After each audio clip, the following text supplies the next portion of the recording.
Hello everybody and welcome back to our Railskulker playthrough in the EU4 Anbennar mod, where last episode we took on the paper tiger orcs up here and basically shattered their crown, basically Haramari Mache over here, but after that, taking the old capital of the dwarves, I think it's time for us to start heading south, as shown in our mission tree here. We should definitely go down this way, because I have seen that there is a mission here that has an event called a new capital for Goblin kind. So I'm thinking maybe it'll allow us to move our capital here, or maybe get some bonuses and keep it in good old Air Natvir right here. Anyways, we will have to see about doing so by moving down south. And honestly, unrest problems won't be a thing at all, considering that we basically instantly converted Almdir over here, Amaldir, to Cape Goblin, so we really don't have to worry about much. Maybe some separatism will pop up once the recent uprising goes away, but that's completely fine. And also we can start exploiting some development, so it will be cheaper to fix these holds, as I've been told. So we could do that. This one's already fixed, so there's no point, but we could come over here, get some more cash, why not?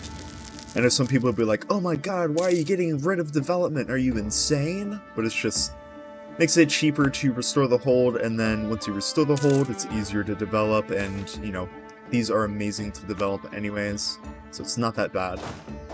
But we will be... Actually, not yet. We're not going to go to war just yet, because there is a orcish warband on the way that we need to take care of with our awesome goblin army. Speaking of awesome, you can actually get full advisors for once. It's really incredible. Yeah, get 'em, boss! Also, we are going to have to dev this up, because I would like the mithril hold to be where, what is it, colonialism spawns? Yes. So Air Natvir is the Renaissance, and we did colonize the mithril hold from the other goblin clans and integrated them into our armies. So it makes sense for it to be the colonialism hold, in a way. And I guess maybe Amaldir will be like, I don't know, a printing press? Who knows? Anyways, they spawned in the Opal Heights down here, which doesn't really matter. It's a doo-doo province in a cavern, so who really cares at this point? And then they'll eventually just move into this cave and make things way easier for us.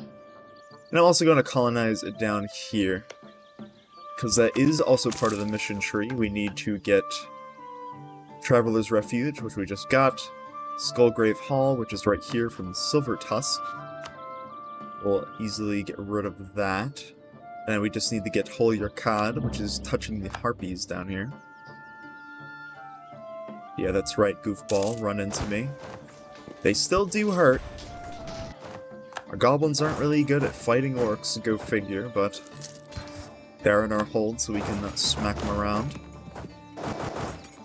We are caught up on Diplo, so I'm thinking maybe we should start deving here. Maybe go with admin first. Let's just check everything's good here. Renaissance Goblin, Dwarven Hold, Encourage Dev, and Surface Level. So let's just get that up.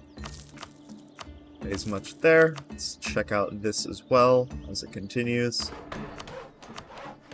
It is getting pretty expensive, but that's the price you gotta pay for not getting institutions for free. And there you go. Just like that, we can now spread it to institution spread, so it goes along here.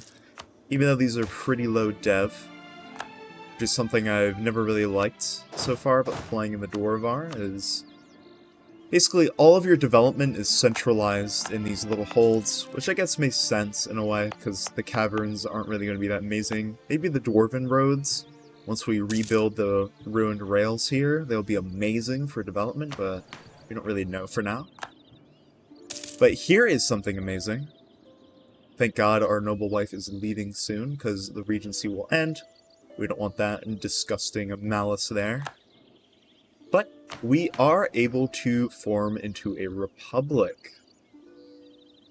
You know, let's just go do that straight away.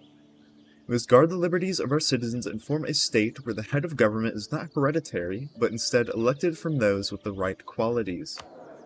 Maybe we should wait until our person comes of age, because I don't really remember what happens if you do that when someone is in charge. I'm pretty sure they stay until re-election or something. Don't really remember. But we'll just wait for that. There's nothing wrong with holding on to your reform progress. Also, we have a Dwarven minister here. And since we are going to be becoming a technocracy and more tolerant, I do want to start accepting the dwarves, even though we kicked them out of Rakal over here. There's nothing wrong with hanging out with them. Let bygones be bygones and just be friends again. I mean, live together in a society. We live in a society in the Goblin town, but it won't be that bad. There we go, and our heir is trash, so I'm glad we are going to get rid of that. And also a great thing with being able to change your rulers fast is the religious mechanic here. Even though I keep picking the same one over and over again, but hopefully later on, once we encounter some new people, it'll be a different story. Either way, let's finally... Nope, not a goblin theocracy. We are going to be a republic. And there we go. And we can automatically get the first tier reform. And we're going to be a technocracy. A highly administrative form of government where the ruling elite consists of scientists, engineers, and artificers. The state aims to put the most skilled folks in their fields into the positions where they can serve the state most effectively. So we get some interesting stuff here with we get infantry fire just off the bat, which only affects artificer regiments. So that's why our special unit force limit goes up, along with our racial bonuses. Get artifice. Is it artifice, something, whatever, capacity by 10. We can get plutocratic, which is great. I do want that as an idea group. We also get a faction mechanic, and here's the modifiers at the bottom. Yeah, absolutism is definitely not a thing for us, even more so than a regular republic. Yeah, 20, 50, so even worse than a plutocracy. And we also lose admin efficiency too. Crazy. Either way, there we go, and now we have to check out the factions.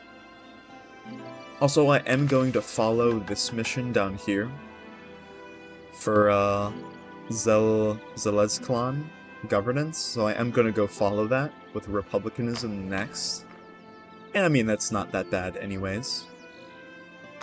There we go, yearly republican tradition. And there we go, we are now a republic. Oh god, everything's changing. I would like to elect someone new, and we are far behind on admin, it seems, so we do want a bureaucratic candidate. Orokag Metalhide. Now we have magical guilds as well, artificers, independent unions, or get the international Damo. I actually don't really know.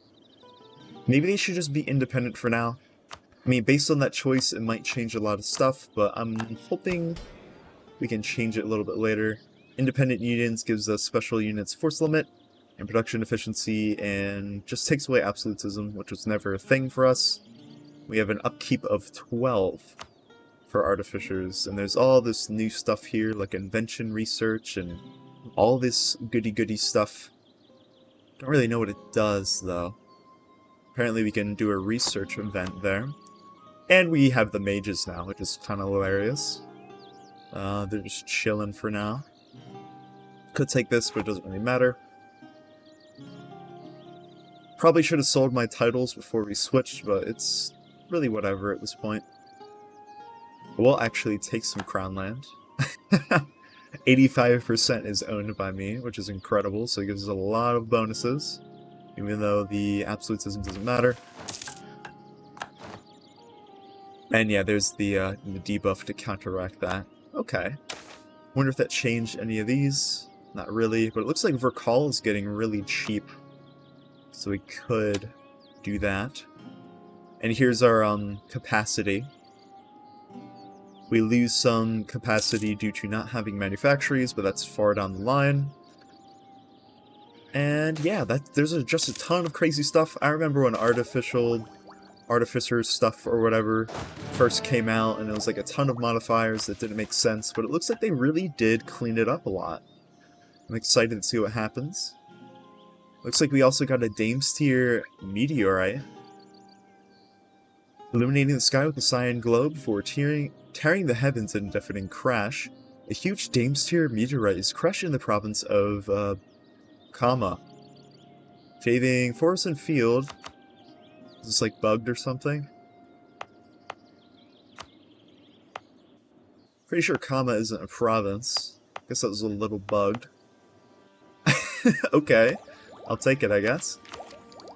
Either way, we are going to declare war on the wretched skull over here. Why not? We need to move down south anyways. Check out what's over here. Look at our little goblin warriors go. And I mean, we also need to start getting our professionalism up as well. So we gotta focus on that soon. Also, still got Push Crimp, the Siege Master, 9,000. I'm not gonna help you attack there. Okay, I will for a little bit, but the thing is you are going to get siege priority, so I'm not really going to help you out. Yeah, hopefully they siege that down and nothing interesting really happens. Where is 9? Actually, let's just check with this map mode. Over here. Okay. Somehow it just kept the old religion, but that's fine. It really doesn't matter to us. We might take humanists too as well. Possible. And also we have to remember to start building up our own infrastructure, so maybe some workshops would make sense. I'm assuming these don't combine together. Yeah, it's one of the following must be true. Have 10 of either of those. So maybe... obviously we should do these. Yeah, let's just do workshops. Makes sense. We're very productive. Let's check if we can get some money off of our friends here. You know, it's nothing wrong with leeching off of your goblin friends, even if they don't have the money. We're also getting some promising traders as well. So we can get a cheaper level 2 advisor here, which we might as well. It's basically the same price. And while I'm talking my head off, we might as well check the factions here. We have the Brillites, the Technomancers, and the Mechanists. Ooh, that's really good. Goods produce modifier plus 20%. Also, the Brillites reduce advisor costs and give us more policies, but reduce army tradition. And Technomancers is prestige and improve relations, which actually isn't that impressive. Oh, who are you? Hello. Oh, are you a new formed nation, or did you just take all of this? Looks like you just formed. Harakhanbar. That's gotta be like a new tag, I've never seen that there. Either way, it looks like they didn't take this, so we might as well just move in. Half that up for now. Easy peasy, goblin squeezy. He's probably going to attack our 7k stack. Let's just add a leader there real quick. No, he's just running. He's a track star. There he goes. But there you go, just hold your card for free. Don't really mind it.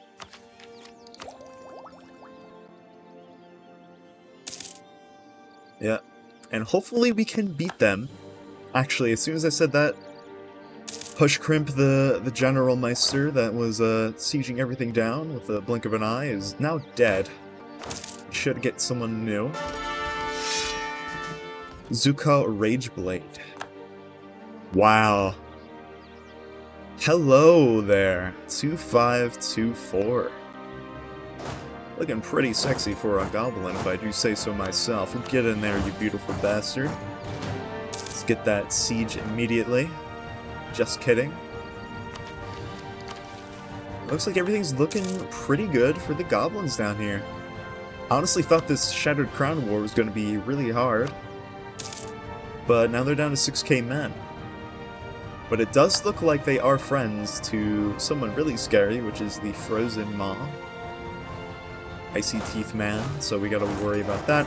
But I am going to run up and smash this guy. Take all of his land. Wipe him out because he's just going to turn into a separatist anyways. Might as well. Actually did take a colony from him too. And goodbye. Not yet. Let's follow him on down. We're getting some really good generals though. It's very surprising. We do get an extra pip from our ideas, which makes sense. But this land is now my land. And we will send a colonist here as soon as possible, so we can shift it over to our culture. Start coring. Does hurt a tiny bit because of our admin efficiency. And we are over our governing capacity as well. But we do have some modifiers later on that will help. Like, I'm pretty sure it is one of these, if I'm positive. Probably administrative divisions right there. True Dagger wants to be a friend, which is a big no-no in my eyes. But hey, everything looks like it's going pretty well, and I am going to end this episode here. Thank you all for watching, and as always, I'll see you all in the next episode.